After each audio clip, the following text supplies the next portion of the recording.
orang soleh. Maka orang soleh disebut anak Tuhan di dalam perspektif Bible. Kalau di Islam disebut kekasih Allah. Orang yang intim dengan Allah, orang yang akrab dengan Allah, orang yang dekat dengan Allah, orang yang tunduk dan patuh kepada kekasihnya.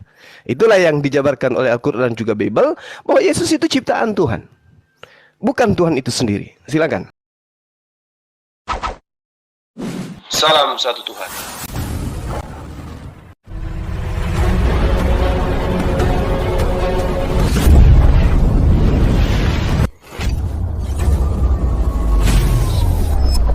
Ya, pengantar ini singkat, para sahabat. Dukung semua ya, sahabat-sahabat kita, channel Densa News Muslim. Di like, di subscribe, di share sebanyak mungkin. Untuk supaya mencegah sahabat-sahabat kita di luar sana tidak terpengaruh terhadap pemurtadan. Semoga Allah memberikan selalu sikap istiqamah. Salam satu Tuhan, Allahu Akbar. Di dalam pemahaman Kristen yang selama ini saya pelajari, Bang Juma, tidak ada para nabi dan seluruh yang di waktu kedatangan malaikat Jibril kepada Maria, seluruh yang mengetahui itu tidak ada mengatakan bahwa Yesus itu dinubuatkan akan diciptakan.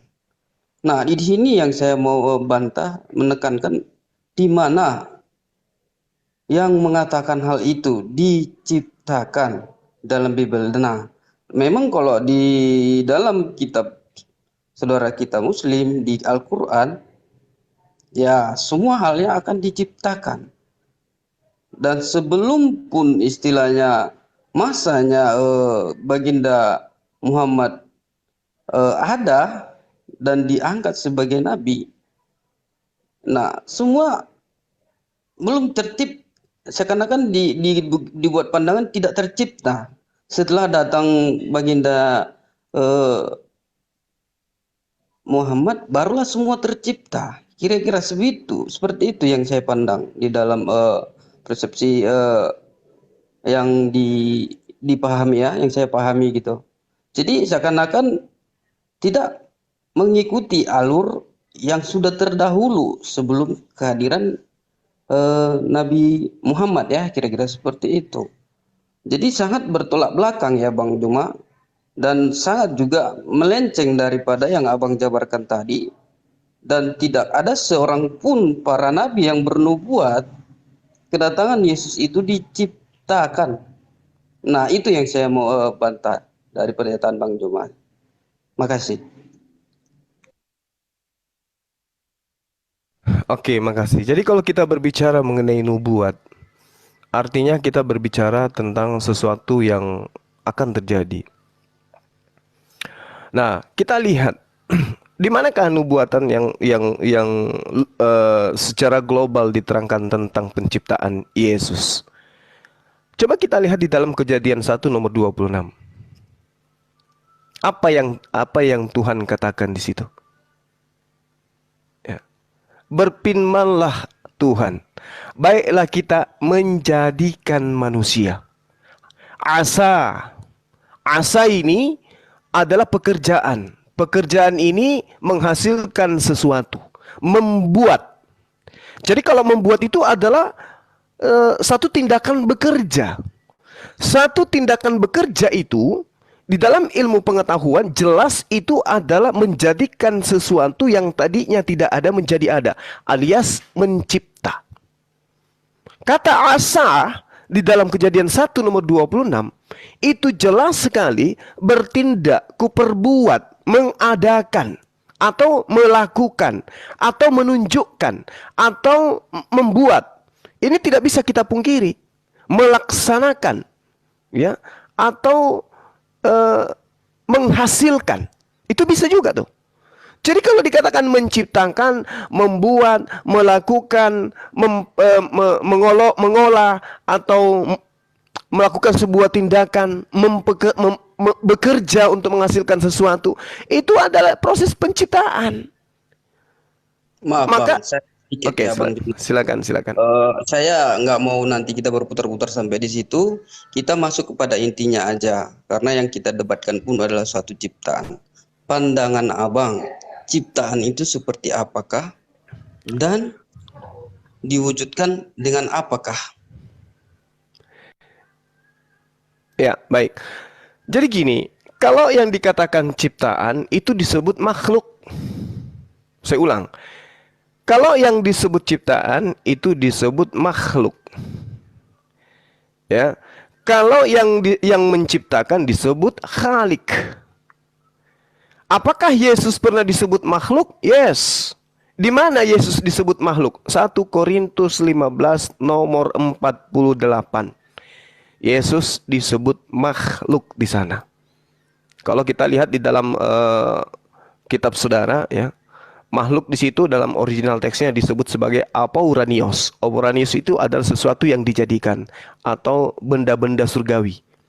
Nah, ini jelas Yesus itu dikatakan dalam 1 Korintus 15 nomor 48, dan makhluk-makhluk surgawi sama dengan dia yang berasal dari surga. Siapa dia? Yesus. Siapa makhluk-makhluk ini? Ciptaan. Berarti kita tidak bisa pungkiri bahwasanya Yesus itu adalah ciptaan. Tidak bisa. Dia sama seperti makhluk-makhluk surgawi lainnya. Dia itu adalah ciptaan. Mau dilarikan kemanapun, Yesus itu makhluk. Sebagai makhluk, dia sudah pasti adalah ciptaan. Saya kira gitu, Bang.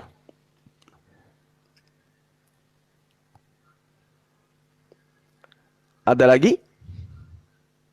Jadi Al-Quran tidak, menurut iman saya, Al-Quran tidak keliru mengatakan inna mathala Isa indallahi kamathali Adam khalaqahu min turab thumma qala lahu kun fayakun.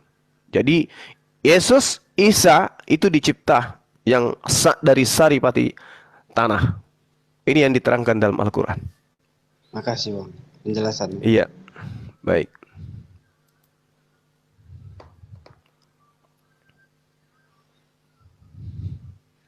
Kembalikan kepada Bang Abu. Silakan. Silakan. Pak Ben, selamat siang. Iya, assalamualaikum. Selamat siang Bang Juma. Ya, Pak Ben. Assalamualaikum Siang. semua. Siang, Ini Bang. Ya baru saya dengar ini. Iya, baru saya dengar Bang Abu, paparan sebentar. Abang Juma Bang ini Abu, Yesus biar saya dicipta stand dari di debu bawah, Bang itu, Abu. dari Baik, tanah baik. itu. Ada teman muslim Oke, yang sip. minta dinaikin. Bang Zuma dan yang lainnya semangat Bang Juba untuk pejuang Islam. Muhammad Zia, Bang Abu, saya standby di bawah. Makasih ya Bang Badai. Waalaikumsalam warahmatullahi wabarakatuh. Ya, poin-poinnya ditanggapi, dong Bang. mengalir juga lah buat kita ini apologet dari Kristen ya. Iya, iya. Kawan-kawan.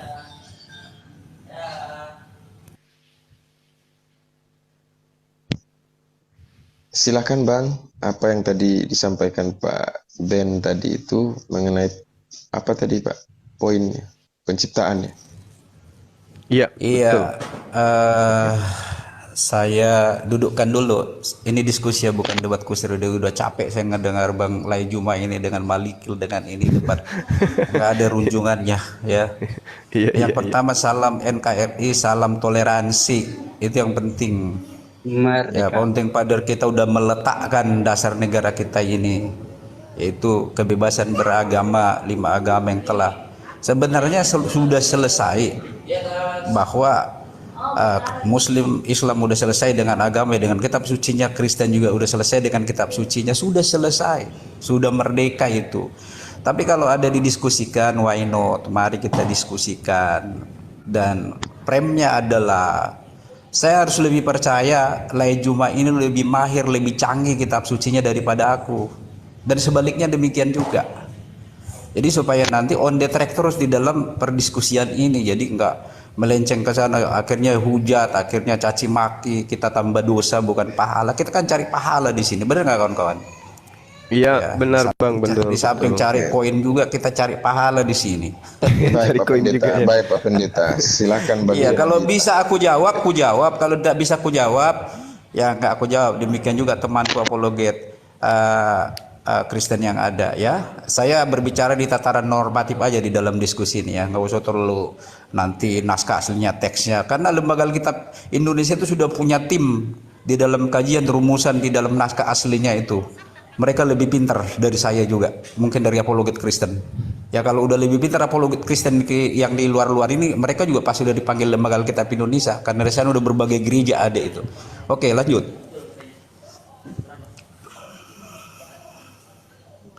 Ya, silakan. Silakan Bang, langsung ditanggapi. Iya, tadi Mengenai yang pembahasan saya tadi. ingin, kalau di dalam Injil, di dalam Quran yang saya tahu ya, bahwa Yesus itu adalah, ada Isa Al-Masih dalam terminologi Islam itu adalah rahim Maryam atau Maria ditiupkan. Nggak tahu apakah Allah yang meniupkan, apakah Jibril. Kalau di dalam Kristen jelas bahwa roh Allah, roh Elohim, roh Allah turun ke dalam Maria, maka mengandunglah dia. Yang saya tahu gitu. Jadi kalau tadi kalau Bang Juma bilang tadi Yesus itu makhluk, ya saya nggak masalah di situ, karena dia datang menyatakan dirinya menjadi manusia. Saya tidak pakai terminologi tentang menjelma, ya yang saya tahu menjelma dari merpati menjadi tongkat menjadi menyatakan dirinya menjadi manusia. Ketika dia menjadi manusia, dia kenosis, mengosongkan dirinya, mengambil rupa menjadi hamba. Sebabnya saudara-saudara kami Muslim kalau bertanya di mana Yesus berkata aku adalah Tuhan, aku adalah Elohim, tidak akan ada, karena memang salah satu misi yang Yesus lakukan itu adalah kenosis. Bahasa kampungnya itu menyamar menjadi manusia yang mengosongkan diri untuk memberikan teladan. Sebabnya ada kalimat berkata, akulah jalan kebenaran dan hidup, tidak seorang pun sampai kepada Bapa tanpa melalui aku. Pertanyaan saya Bang Juma adalah, kok bisa ada paparan Bang Juma yang berkata bahwa Isa dan Yesus itu dicipta dari tanah tadi? Kalau saya nggak salah menangkap itu, tolong paparannya mana ininya Pak, mungkin kalau bisa minta dalilnya lah gitu. Iya, baik.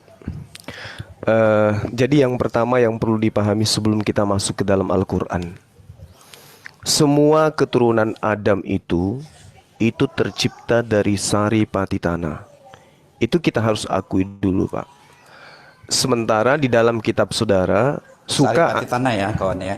ya, suka ataupun tidak, jelas sekali diterangkan di dalam kitab Lukas 3, Yesus itu dari keturunan Adam.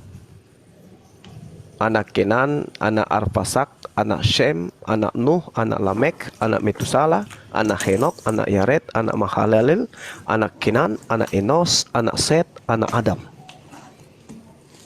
Nah ini jelas tidak bisa dipungkiri. Maka ketika kemudian Yesus diindikasikan, dituliskan kemudian oleh para ahli di dalam Bible bahwa Yesus itu anak Adam, maka dia jatuh kepada posisi tercipta dari saripati makanan. Itu nggak bisa tuh, nggak bisa dihilangkan itu. Sedangkan di dalam Kejadian 5 nomor 1, inilah daftar keturunan Adam pada waktu manusia itu diciptakan. Berarti Yesus berasal dari ciptaan. Ini secara logika. Ya, kita sandingkan dengan dalil. Setiap keturunan Adam pasti makan. Setiap yang dimakan keturunan Adam pasti berasal ujung-ujungnya dari tanah. Mau itu ikan di laut, mau itu hewan di darat, semua intisari dari makanan yang mereka makan itu asalnya dari tanah. Itu yang perlu dipahami. Sehingga tidak ada satupun manusia keturunan Adam yang tidak makan. Kalau dia makan, maka dia akan menghasilkan saripati dalam dirinya. Itu pasti. Maria, ibu Yesus, makan saripati tanah.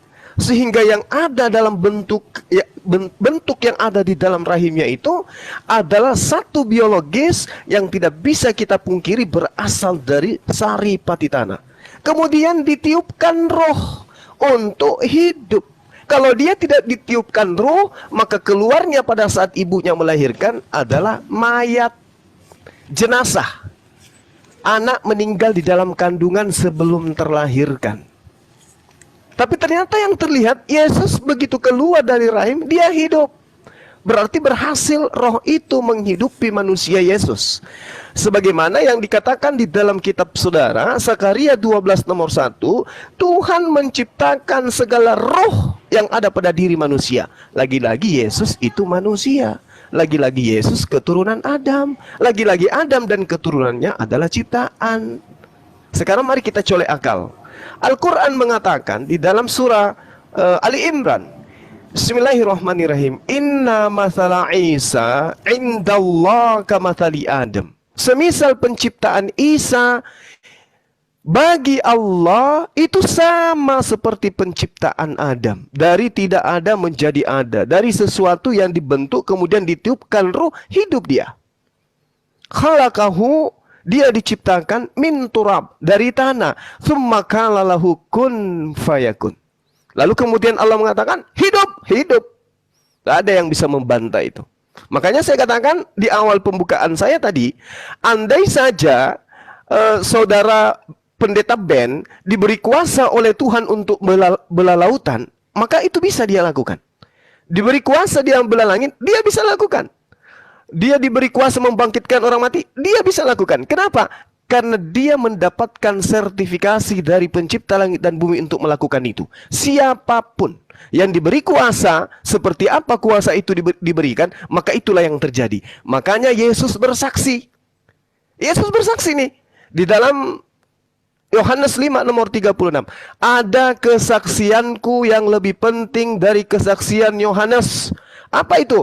Bahwa semua pekerjaan yang aku lakukan, semua mujizat, semua tanda-tanda, semua kekuatan yang aku lakukan, semua itu, kekuatan-kekuatan itu, tanda-tanda itu, mujizat-mujizat, pekerjaan-pekerjaan itulah yang bersaksi bahwa aku adalah utusan Tuhan.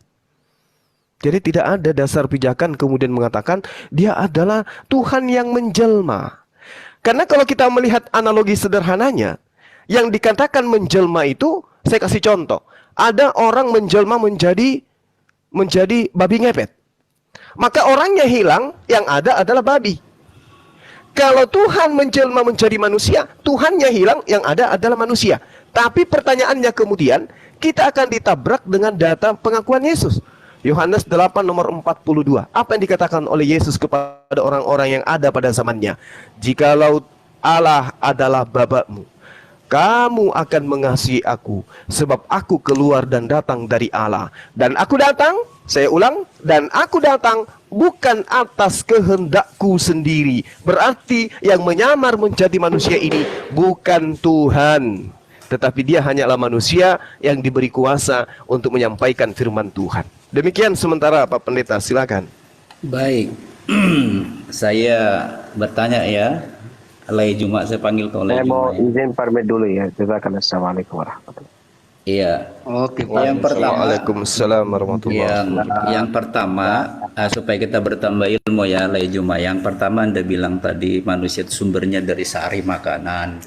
Ya terjadinya ada banyak rangkaian-rangkaian yang Anda sampaikan. Cuma yang ingin saya pertegas dari Anda, kalau di dalam Injil dijelaskan dalam Injil pasal 1 Matius ayat 18 sampai 25, historikal kelahiran Yesus, dia masih bertunangan dengan Yusuf.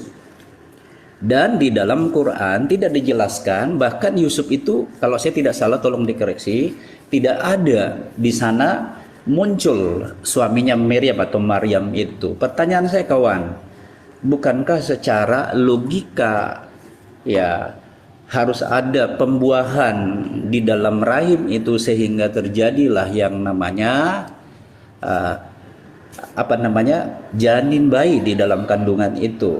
Apakah cukup hanya dengan sari makanan? Apakah saya tidak membantah bahwa Yesus itu, bahkan ada nyanyian lama, Yesus anak Daud, Yesus anak, enggak masalah karena memang dia sudah dinubuatkan bahwa dia nanti lahir dari mana. Mika 5 ayat 1 udah dinubuatkan bahwa dia lahir dari keturunan siapa, sudah dijelaskan itu. Jadi kalau soal silsilah itu tidak bisa menjadi sebuah patokan untuk menyatakan bahwa Yesus itu ya dicipta. Tapi yang saya tahu sampai hari ini ya bahwa Yesus di dalam terminologi Kristen dengan Isa Al-Masih, walau apologet banyak yang berkata mereka itu pribadi yang berbeda, kalau saya sama tetapi cerita yang berbeda, sejarah yang berbeda, waktu yang berbeda, tempat yang berbeda.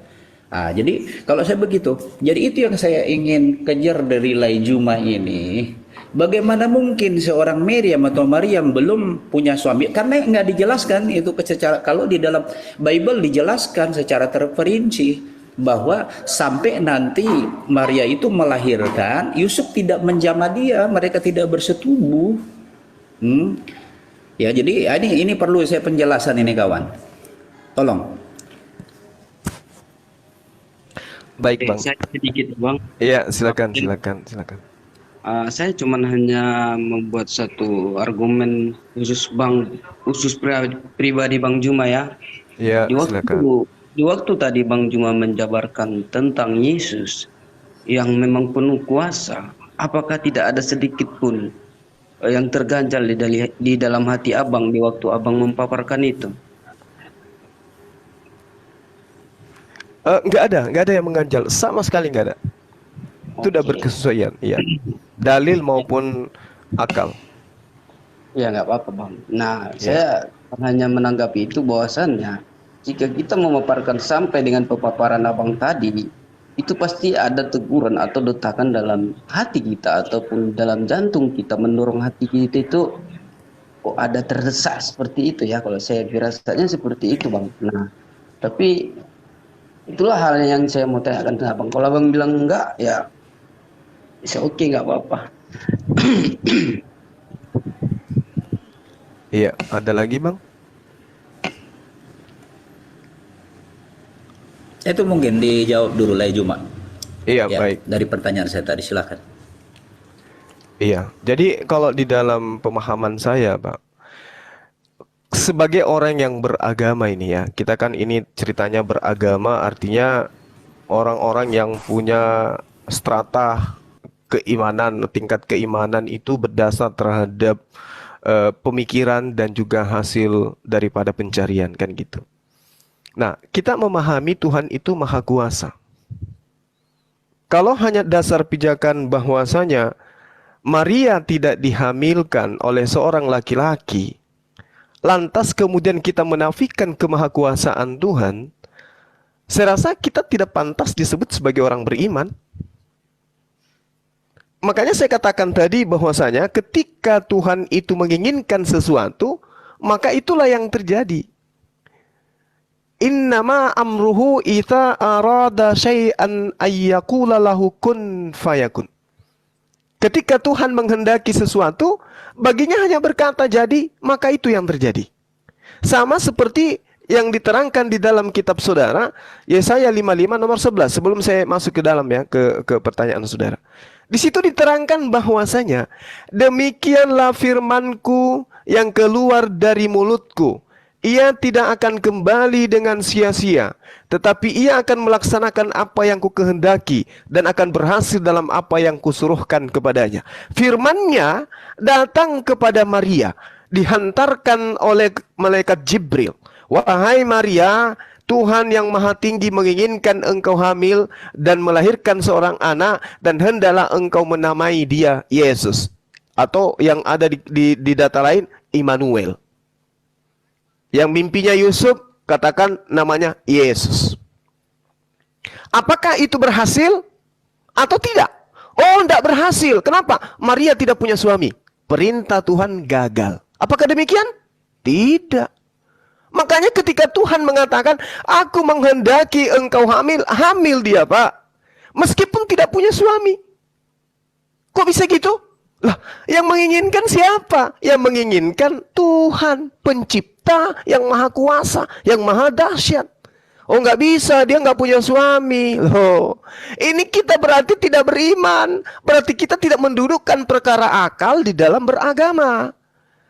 Padahal sudah sangat jelas-jelas dikatakan pada bulan ke-6 Gabriel datang kepada Maria. Maria adalah seorang yang perawan yang bertunangan dengan seorang laki-laki bernama Yusuf. Apakah pada saat itu Gabriel yang menyampaikan engkau tidak akan hamil? Tidak. Dia katakan engkau akan mengandung. Roh Kudus akan berkuasa atasmu dan engkau akan menamakan anakmu dengan nama Yesus. Oh, nggak ada suaminya karena masih bertunangan. Jadi Gabrielnya kembali ke langit. Tuhan, aku gagal. Kenapa? Ternyata dia belum punya suami. Oh ya udah, kalau gitu kita tunggu dia sampai bersuami ya. Bukan begitu. Tuhan yang menginginkan. Makanya dikatakan, demikianlah firmanku yang keluar dari mulutku. Ia tidak akan kembali kepadaku dengan sia-sia, tetapi ia akan melaksanakan apa yang ku kehendaki. Andai saja Tuhan menghendaki laki-laki hamil, itu pun yang terjadi, Pak. Apalagi kalau hanya seorang perempuan yang sudah tersedia rahim di dalam kandungannya. Apa sulitnya bagi Tuhan membuat dia hamil? Dan kejadian itu disebut sebagai mukjizat. Mukjizat itu adalah kejadian yang luar biasa yang tidak rasional. Yang tidak rasional. Nah, kemudian di dalam Mazmur 33 nomor 9. Sebab Tuhan berfirman maka semuanya jadi. Tuhan memberi perintah maka semuanya ada. Lalu konsep apa yang ingin kita katakan? Oh, itu tidak mungkin. Karena Maria tidak punya suami. Nggak mungkin, batal itu. Itu berarti kita menyepelekan Tuhan. Adam tidak punya proses rahim. Tidak dari proses rahim. Istrinya tidak melalui proses rahim. Adam tidak punya ayah, tidak punya ibu. Hidup. Hawa tidak punya ibu, tapi punya Adam. Hidup dia. Apa hebatnya kemudian mereka berdua dibandingkan Yesus? Ada rahim. Lengkap rahimnya. Tuhan tinggal bilang, jadilah. Jadi hamil. Makanya Yesus mengatakan, aku datang bukan atas kehendakku sendiri. Lalu atas kehendak siapa? Baca Yesaya 55 nomor 11. Ia akan melaksanakan apa yang ku kehendaki. Aku yang berkehendak. Yesus lahir, tercipta bukan atas kehendaknya sendiri, tapi atas kehendakku. Yohanes 8 nomor 42. Dan aku datang bukan atas kehendakku sendiri, melainkan dialah yang mengutus aku. Berarti Yesus ini suruhan. Yesus ini adalah hamba yang diperintahkan, yang harus tunduk kepada keinginan otoritas tertinggi. Aku datang bukan atas kehendakku sendiri. Sekiranya sang Bapa, sang pencipta ini yang datang menjadi manusia, maka dia akan mengatakan, aku datang atas kehendakku sendiri untuk menjadi manusia. Berarti sama seperti yang saya analogikan, manusia merubah dirinya menjadi babi ngepet. Sama berarti. Tapi ini kejadiannya, Tuhan mengatakan firmanku tidak akan kembali sebelum terjadi apa yang ku kehendaki. Yesus mengatakan aku datang bukan atas kehendakku sendiri. Klop. Yesus adalah pesuruh Tuhan. Demikian. Baik. Lai Juma belum menjawab substansi pertanyaan saya. Karena Anda tadi berkata di depan bahwa Yesus itu ciptaan, berasal dari saripati makanan dan bla bla sebagainya, dari saripati tanah gitu ya. Yang saya maksud di sana, saya ingin mengejar, apakah Anda ingin membantah bahwa ini kan Anda berbicara tentang kemahakausahaan Tuhan, yang nggak usah juga kita anak TK juga tahu tuh Bang. Tuhan Maha Kuasa, Tuhan membelah laut, Tuhan menyatakan ciptakan matahari. Kita nanti berandai-andai kita yang seperti itu kan bisa saja. Ya, tadi saya ingin pertegas juga Abang, saya tidak pakai terminologi tentang menjelmah. Saya pakai menyatakan dirinya menjadi manusia. Ini pandangan saya secara pribadi ya, buat teman-teman lain silahkan. Jadi lalu Anda tadi kutip tentang Yesaya 55 ayat yang ke-11 ya, tentang firman. Apakah Anda mempercayai bahwa Yesus itu adalah firman yang menjadi manusia? Itu seolah-olah runtutannya ke situ. Saya ingin mengejar, kalau Anda udah percaya bahwa Yesus itu adalah nujul firman menjadi manusia, kalau di dalam terminologi Muslim kan bahwa kitab itu nujul melalui surat, melalui Jibril kan gitu ya. Ya, pertanyaannya, kalau nujul menjadi manusia, nujul menjadi suratan, ya kenapa kita nggak percaya dia nujul menjadi manusia di dalam istilah kemahakuasaan Tuhan? Kenapa kita harus percaya? Tapi tetap di sini Bang, kita saling menghargai ya. Jadi tetap saya bilang, saya berbicara dari terminologi Kristen, Anda berbicara terminologi Muslim ya. Walau saya lihat tadi paparan itu nyerempet ke sana kemari, saya hanya membawa dari terminologi masing-masing. Makanya saya di depan saya bilang kita bikin frame-nya, kita bikin duduknya. Jangan sampai ke sana kemari ini jadi terjadi lagi debat kusir, nanti nggak enak. Jadi saya ingin menyampaikan bahwa Matius menjelaskan, saya baca ya, Matius pasal 1 ayat 18, kelahiran Yesus Kristus adalah seperti berikut. Pada waktu Maria ibunya bertunangan dengan Yusuf, ternyata ia mengandung dari Roh Kudus sebelum mereka hidup sebagai suami istri, belum mereka bersetubuh ya. Karena Yusuf suaminya seorang yang tulus hati dan tidak mau mencemarkan nama istrinya di muka umum, ia bermaksud menceraikan dengan diam-diam. Tetapi ketika ia mempertimbangkan maksud itu, malaikat Tuhan nampak kepadanya dalam mimpi dan berkata, Yusuf anak Daud. Di sini silsilah Yusuf itu ditegaskan melalui malaikat Gabriel, ya bukan Jibril, Gabriel. Janganlah engkau takut mengambil Maria sebagai istrimu, sebab anak yang di dalam kandungannya adalah dari Rohul Kudus, Rohullah. Ia akan melahirkan anak laki-laki, jelas ya gendernya, dan engkau akan menamakan dia Yesus karena dialah yang akan menyelamatkan umatnya dari dosa mereka. Yesaya 43 jelaskan, tidak ada juru selamat selain daripada Elohim, Yahweh itu.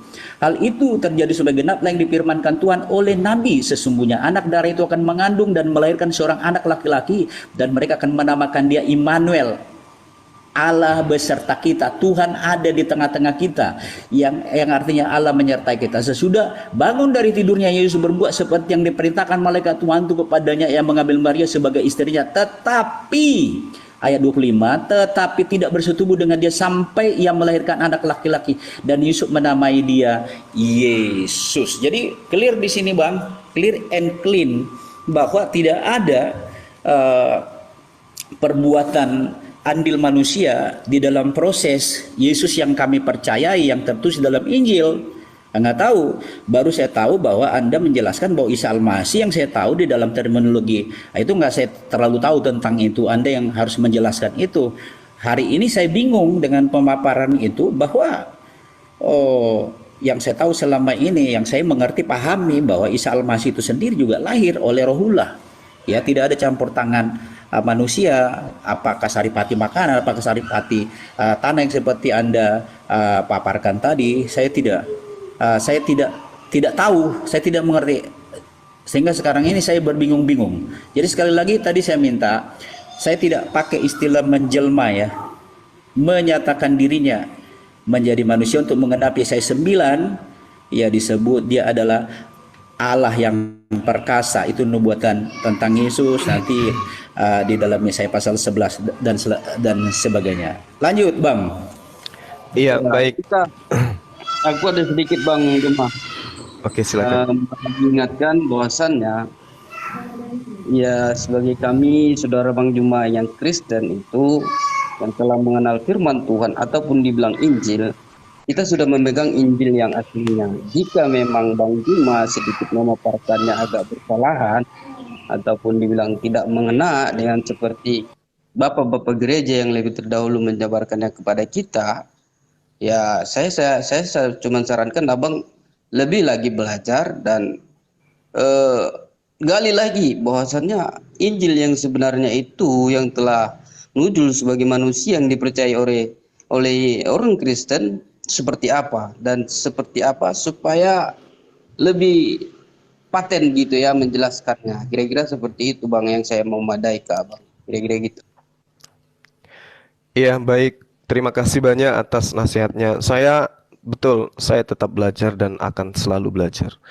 Jadi gini, terkhusus kepada saudara saya Pak Pendeta Ben.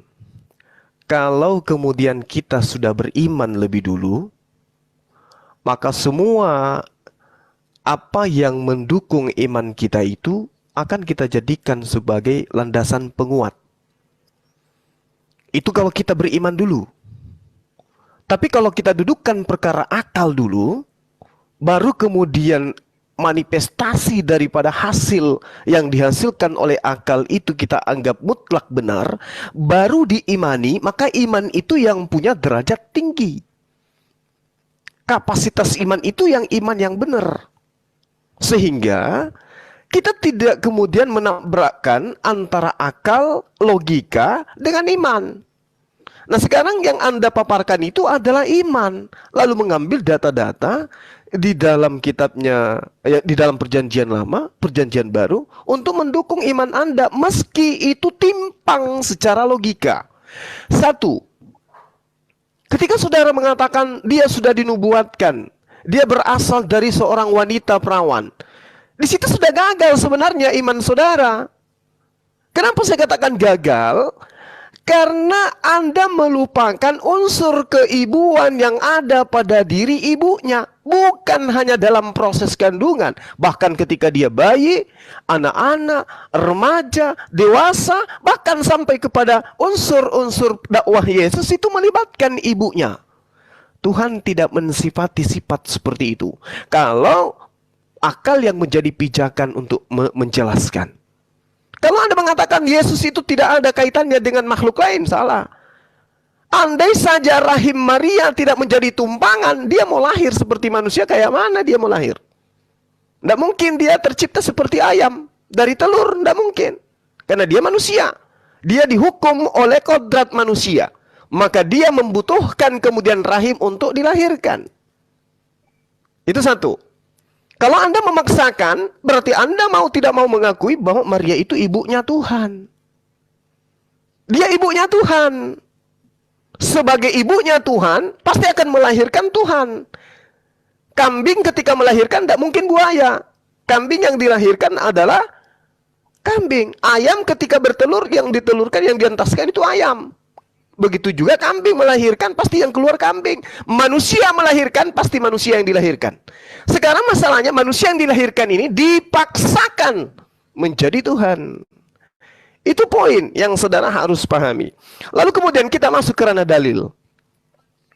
Al-Quran menerangkan, in huwa illa abdun al'amna alaihi wa ja'alnahu matalal li bani Israel. Isa tidak lain hanyalah seorang hamba. Apakah Al-Quran keliru mengatakan Isa, Yesus hanya hamba Allah? Tidak. Apakah ada dalilnya Yesus mengaku sebagai hamba? Ada. Yohanes 4. Dia mengaku, kami menyembah apa yang tidak kalian kami menyembah apa yang kami menyembah Tuhan yang kami mengenal Tuhan yang kami sembah. Kalian tidak mengenal Tuhan yang kalian sembah. Itu pernyataan Yesus. Inilah Yesus Kristus, hamba Tuhan. Coba. Yesus itu hamba. Dia menghambakan diri kepada Tuhan. Isa tidak lain hanyalah hamba yang kami beri nikmat. Nikmat apa yang diberikan kepada Isa? Kenabian. Untuk apa nikmat kenabian itu diberikan? Untuk menjadi contoh bagi Bani Israel. Wa ja'alnahu matalal li bani Israel. Jadi kedatangannya kemudian memberikan pokok pengajaran kepada Bani Israel.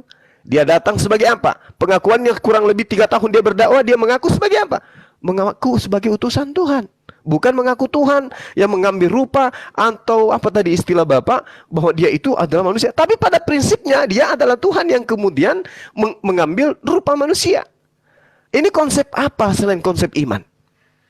Nah, kemudian ketika Anda berbicara bahwasanya Nabi Isa itu atau Yesus itu tidak ada komponen unsur manusia di dalamnya. Anda lupa, Maria hamil. Andai saja pada saat itu sudah ada ilmu kebidanan, sudah ada ilmu kedokteran, sudah ada dokter rahim, maka saya yakin Maria akan bolak-balik ke puskesmas untuk periksa kandungannya. Saya yakin itu. Dan akan diperlihatkan melalui USG, anak yang kau kandung itu laki-laki. Kenapa? Dia wanita, dia manusia biasa yang hamil, makanya dia diusir, diungsikan oleh kaumnya. Loh, kok kamu hamil, suamimu kan nggak ada. Kenapa aku hamil? Karena Tuhan pencipta langit dan bumi yang menghendaki. Berarti unsur makanan yang dimakan oleh Maria menjadikan janinnya bertumbuh di dalam dirinya. Makanya Al-Quran di dalam surah Al-Mu'minun ayat 12 sampai ayat 14 dengan jelas kemudian bagaimana saripati yang berasal dari sana tersebut menjadi sesuatu yang menjadi unsur penguat di dalam terciptanya Yesus. Dalam ilmu biologi, seorang manusia yang mengalami kehamilan itu terjadi pembuahan. Sekarang pertanyaannya adalah, Yesus kan tidak memiliki unsur nutfah. Dia tidak ada unsur air mani. Lalu kemudian pertanyaan logikanya adalah, ketika Allah menghendaki, apakah Allah tidak mampu menciptakan sperma? Apakah Allah tidak mampu menciptakan air mati? Apakah Allah tidak mampu kemudian memancarkan sesuatu yang tidak ada menjadi ada? Bisa. Makanya dikatakan dia terlahir mujizat. Masa kita ragu ketika Allah kemudian melakukan sesuatu yang gaib terhadap Maria? Masa kita ragu? Tuhan seketika memancarkan suatu cairan ke rahimnya, lalu kemudian dia hamil. Masa kita ragu? Atau kita mau melihat adanya sentuhan sperma masuk ke rahim Maria supaya disaksikan orang banyak, supaya dianggap itu sebagai sebuah kebenaran? Berarti kita bukan orang beriman. Kita hanya orang percaya. Kalau orang yang beriman itu meyakini Tuhan mampu melakukan apa saja. Membuat Maria hamil, ditiupkan ke rahimnya roh, kemudian lahirlah janin sebagai manusia. Apa yang bermasalah di situ? Al-Quran menerangkan, ketika kemudian janin itu berada dalam rahim, seorang perempuan dalam 40 hari kemudian kehamilannya, nutfah berkembang menjadi alaqah, segumpal darah. Kemudian 40 hari setelahnya, alaqah tersebut berubah menjadi mudghah, segumpal daging. Lalu selama kurang lebih 40 hari, mudghah tersebut berubah menjadi tulang belulang yang berbungkus daging. Akhirnya tumbuh, berkembang, menjadi janin, menjadi manusia. Sebagaimana yang kita lihat di dalam pemahaman ilmu kedokteran. Apakah berlaku itu terhadap Yesus? Yes. Apa yang membedakan dengan manusia lainnya? Yesus tercipta tanpa ayah. Yang lainnya tercipta karena proses pembuahan. Apakah Tuhan tidak mampu melakukan itu? Mampu. Tidak, itu Tuhan sendiri yang mau. Dia yang datang ke rahim Maria. Tidak, Anda keliru. Kenapa? Yohanes 8:42 mengatakan, aku datang bukan atas kehendakku sendiri. Berarti Yesus ini hanya sebuah pekerjaan kecil yang dilakukan oleh pencipta. Bukan pencipta sendiri yang menjelma menjadi manusia, tetapi hanyalah pekerjaan Tuhan yang menginginkan seorang Maria hamil dan melahirkan seorang nabi bagi Bani Israel. Itu final itu, Bang. Silakan. Silakan Bang Ben.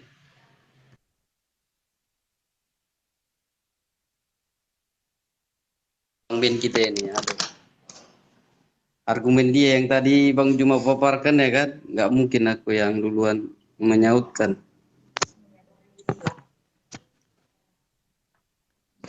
Ya, yang saya tanggapi Bang Juma mengenai Yesus ataupun Injil yang telah dinubuatkan itu, dia berbapak dan beribu, dan bedanya aja dengan kita sebagai manusia biasa, dia tidak dengan melalui sperma. Dia mengatakan bahwasannya dia itu dari roh ataupun hal yang tidak ada, ya, yang tidak kelihatan, menjadi daging, kira-kira seperti itu ya kalau saya pendapat sendiri gitu. Tapi banyak hal-hal yang lain atau pendapat-pendapat saudara-saudara kita yang lebih ini ya senior mungkin beda dan seperti apa. Kalau saya pribadi seperti itu Bang Juma. Nah, itulah bedanya dari kita orang biasa.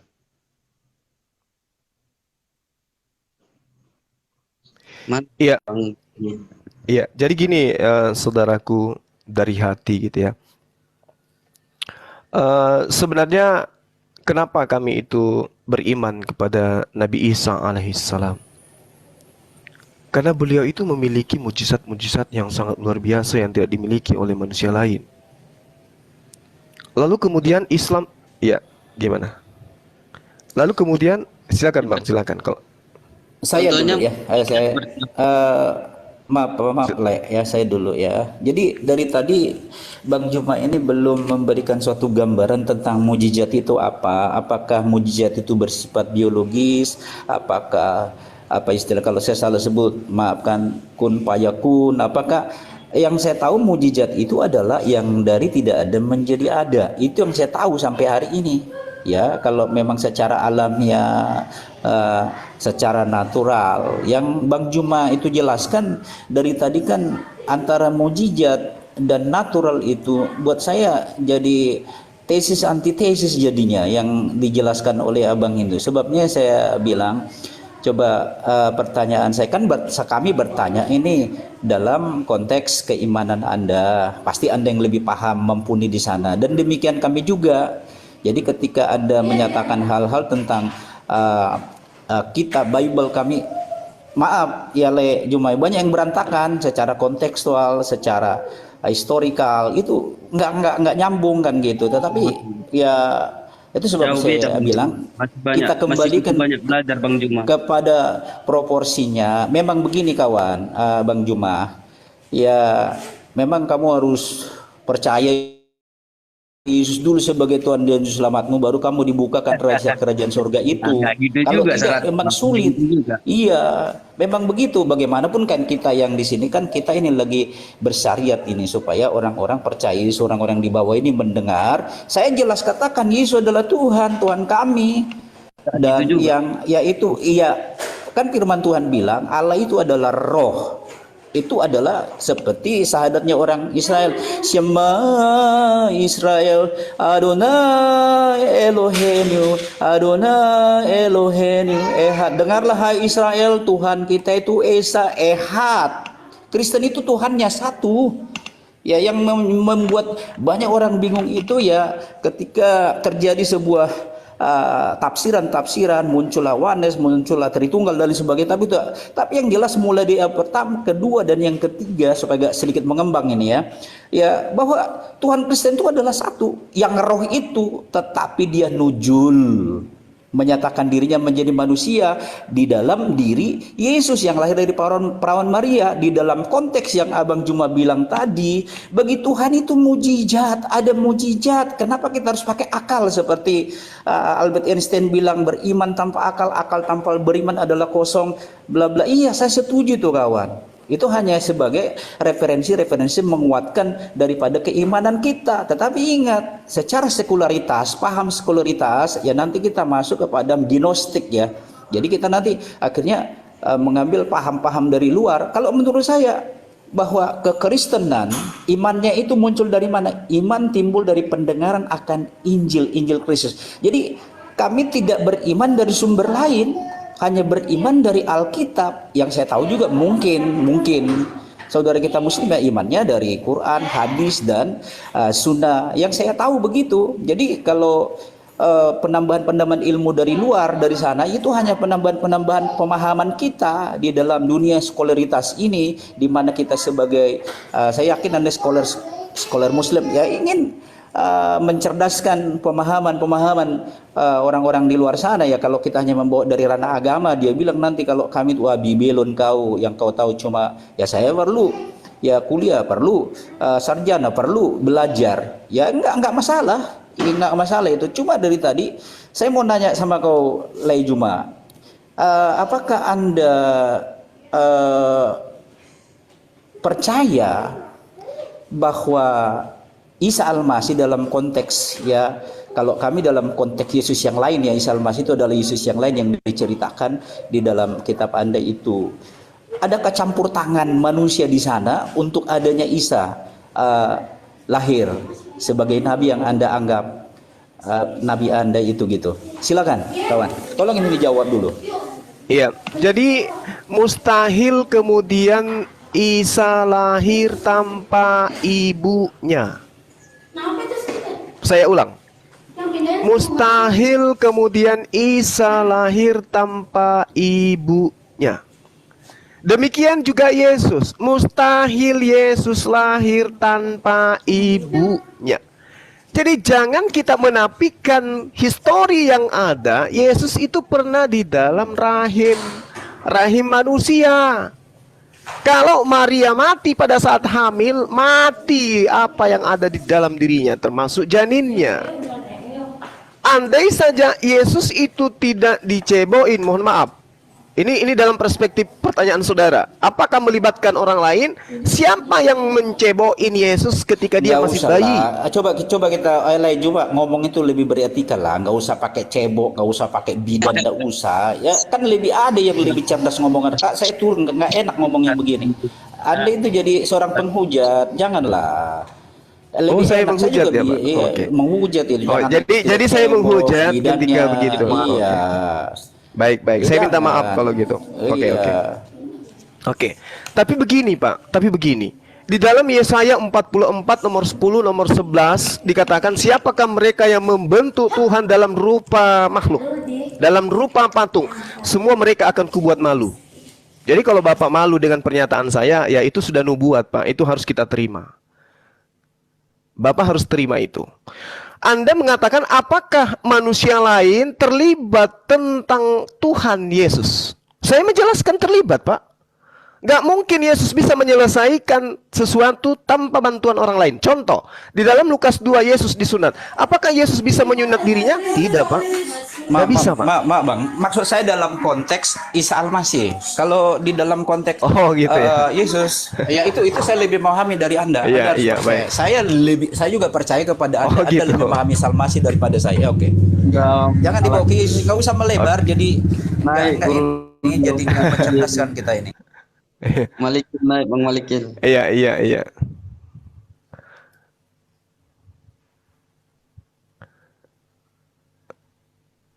Bang jadi Juma, jelas ya di dalam Iya, waktu saya nggak lama lagi, Bang. Saya mau ke gunung ini. Ya, dan tolong lain kali saya jangan ditabrakan dengan Malikil, Kiamat, kemudian dengan orang-orang yang seperti itu gitu ya. Mau ke Gunung Jangan Sahari, berikan Bang Juma. Tidak Ya. bang. Saya nggak naikkan. iya, Bang Juma. Iya. Nggak ada. Biarkan dia monolog dengan keilmuannya dia. Paham. Ya, tentu saudara saya paham. Kalau saya suruh dia menolong, tentu saudara tujuan saya Anda paham. Jadi gini, ketika di dalam Al-Qur'anul Karim surah Maryam ayat 19, qala innama ana rasulu rabbiki li ahabalaki gulaman zakiyya. Sesungguhnya aku hanya utusan Tuhanmu untuk menyampaikan anugerah kepadamu seorang anak laki-laki yang suci. Berarti Maryam akan hamil dan melahirkan seorang manusia, laki-laki suci, bukan laki-laki terkutuk. Laki-laki Tanpa dosa, suci. Betul, Tanpa dosa, Bang. tanpa dosa. Tanpa terkutuk. Benar. Tanpa terkutuk, betul. Dia tanpa dosa. Jadi proses ini kemudian terjadi melibatkan Maryam.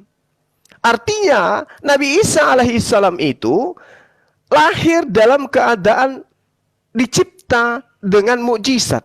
Al-Quran surah Ar-Ra'd ayat 38. Bismillahirrahmanirrahim. Walaqad arsalna rusulan min qablika wa ja'alna lahum azwaja wa dzurriyyah.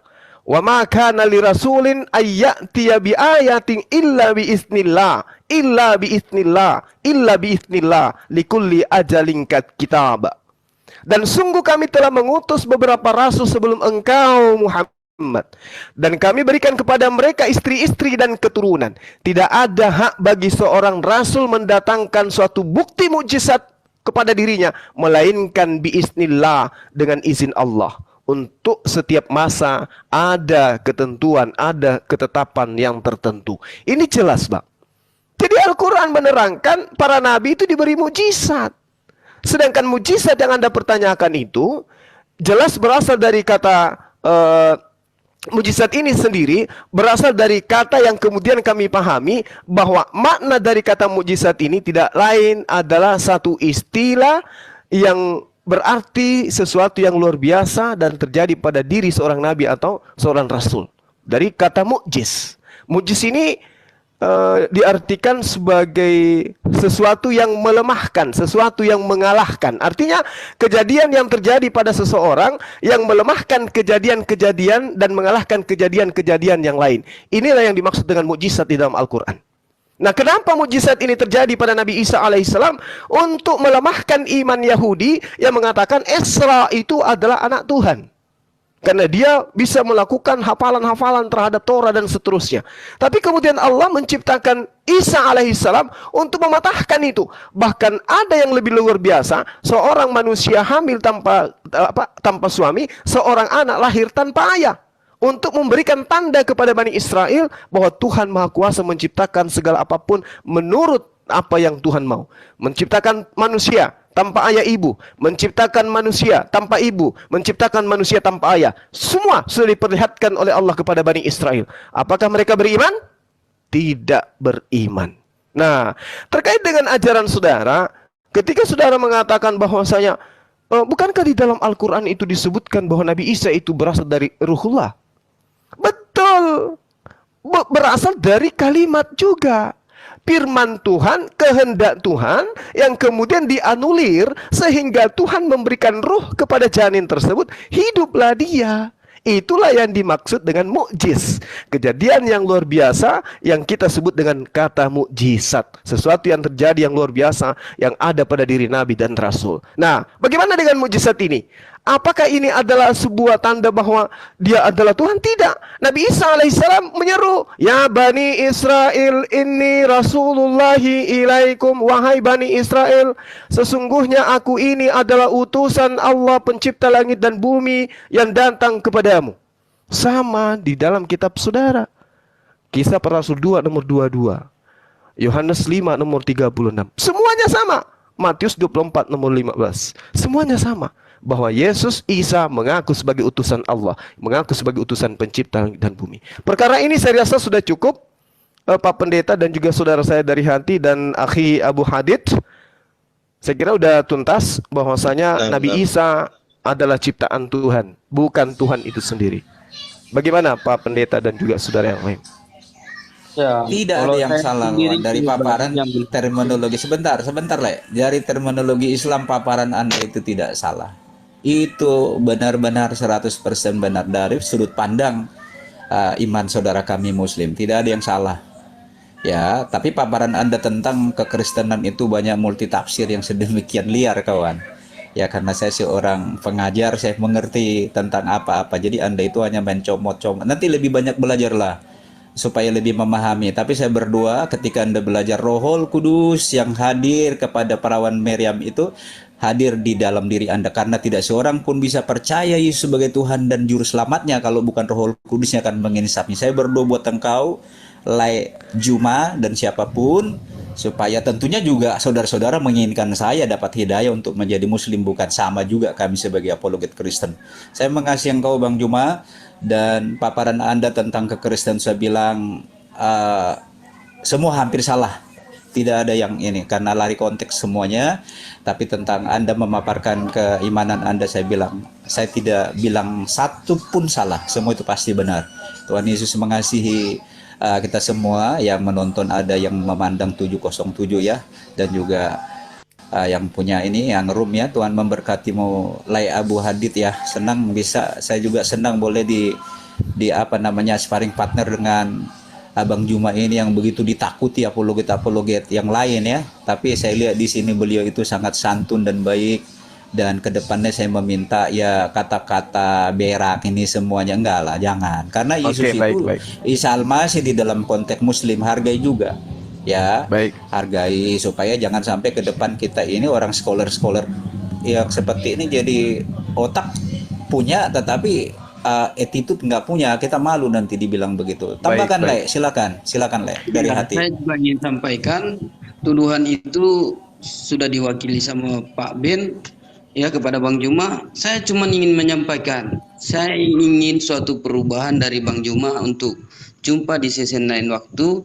Dengan satu saran, Bang Juma banyak mendengar kepada seperti Bang Ben ini dan juga dosen-dosen atau pengajar-pengajar lain supaya Abang lebih tepat untuk mengilustrasikan atau menjabarkan ya dalam setiap pemahaman-pemahaman di dalam kitab yang terdahulu itu. Ya, sekian gitu aja dulu yang saya ingin sampaikan. Iya, baik. Saya boleh ya, Bang ya, 2 menit. Jadi yang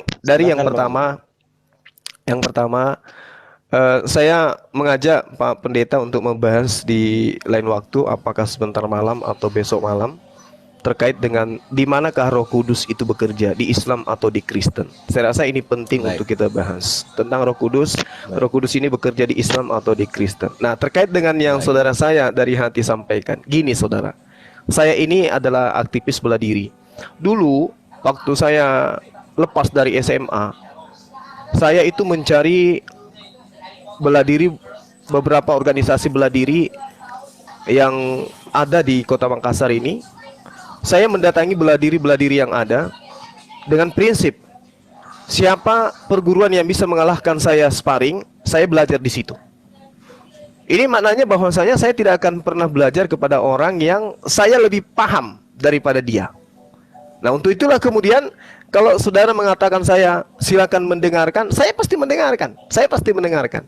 Tetapi di sisi lain, pikiran dan hati saya akan berontak ketika apa yang saudara-saudara saya sampaikan itu bertolak belakang dengan kitabnya sendiri. Untuk menetralisir itu, maka saya menggunakan ayat suci Al-Quran untuk kemudian menjadi obat supaya bisa menenangkan apa yang saudara-saudara sampaikan. Sama seperti yang kita lihat hari ini. Nah, untuk itulah kemudian saya mengatakan, saya mengundang Pak Pendeta untuk kemudian berdialog dengan saya, di manakah Roh Kudus itu bekerja. Apakah di Kristen atau di Islam? Kita akan buktikan secara data Al-Quran maupun Bible bahwa Roh Kudus itu bekerja di agama Kristen kah atau bekerjanya justru di Islam. Saya kira begitu, dan terkhusus kepada saudara saya Abu Hadid, sahabat saya, adinda saya ini, saya mohon maaf, ada beberapa oknum yang saya tidak suka untuk berdialog dengan mereka setelah saya menjajaki bertahun-tahun dengan mereka, ternyata tidak ada upaya untuk berubah. Malah membawa saya nanti menjadi pencaci maki kalau lama-lama melawan mereka. Adalah lebih baik kalau saya dengan teman-teman Kristen yang baik, yang santun kayak saudara-saudara kita yang ada di sini, karena bisa membuat saya menjadi orang yang jinak di dalam menyampaikan perspektif kebenaran menurut saya sendiri. Karena Pendeta Ben menasihati, saudara hati ini mengingatkan. Nah, itu lebih bagus. Saya kira begitu, Dinda. Bang dan Zuma, sahabat-sahabat ya. yang lain. Mungkin sebentar saya atur waktunya ya, Bang Zuma sama Pak Pendeta.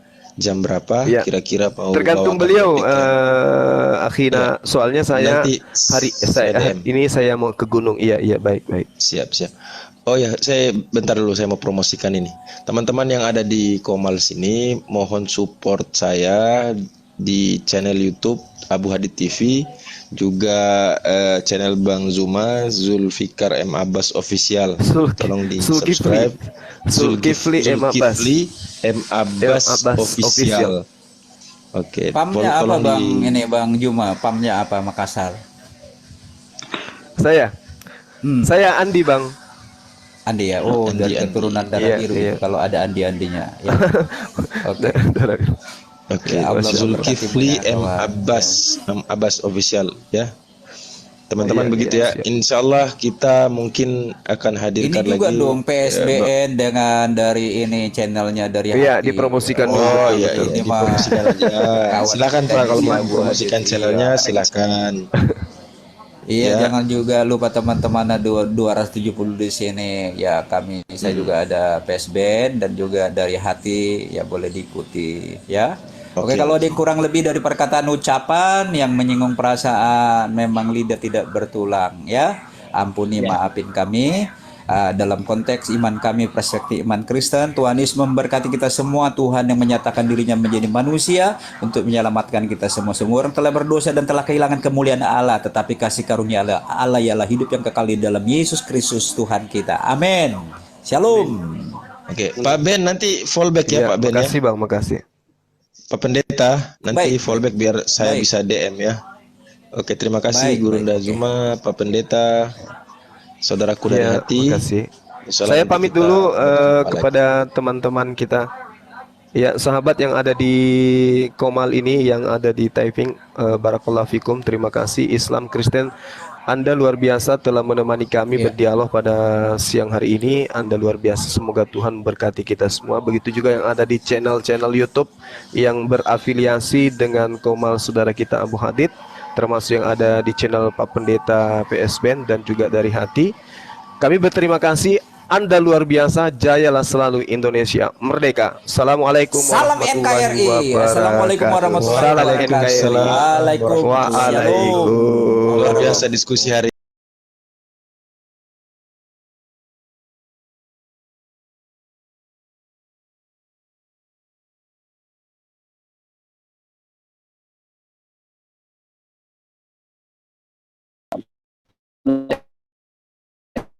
Sepakat kalau ketika membacakan data saya stop.